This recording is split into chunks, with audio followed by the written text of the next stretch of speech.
If you grew up in the 1970s, you already know it was a completely different world. No smartphones, no seatbelts half the time. Kids roamed outside like miniature explorers, and parents assumed you'd come home when the streetlights turned on. Today, we're diving into the psychology of people who grew up in that unforgettable decade, and how those early experiences shaped their personality as adults. One of the strongest psychological traits of 70s kids is self-reliance. Back then, children had a level of freedom that would make modern parents uneasy. You played outside for hours, biked miles away, and made your own fun with almost no supervision. This kind of childhood is naturally built. Problem-solving skills, confidence, a figure-it-out-yourself mindset. Many 70s kids grew into adults who don't like relying on others.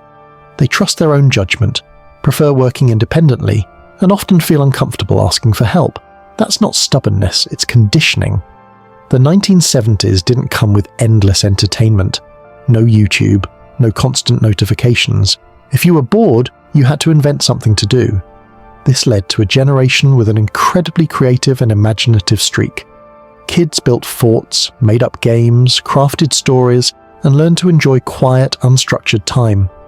This shows up in adulthood as strong imagination, desire for personal space and downtime, ability to entertain themselves without external stimulation. In a hyper-digital world, this is practically a superpower.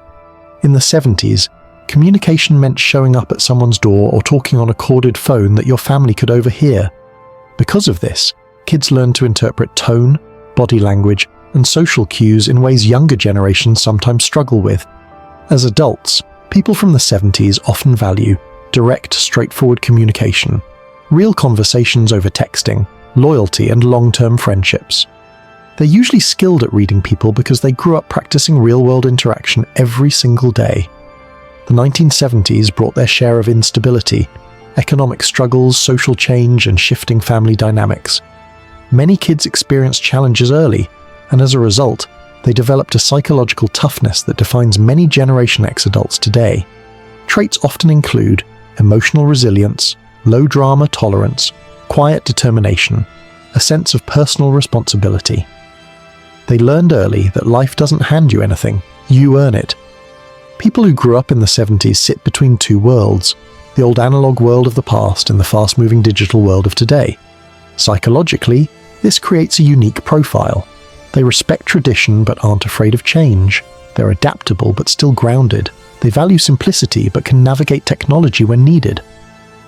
This bridge generation mindset allows them to understand both older and younger generations in a way few others can. Growing up in the 1970s shaped a generation of independent, resilient, creative, and socially skilled individuals. The world has changed dramatically since then, but the psychological traits formed during that decade continue to define the people who lived it. If you grew up in the 70s, let me know in the comments. What's one thing from your childhood that shaped who you are today? Don't forget to like, subscribe, and share for more psychology and generational videos.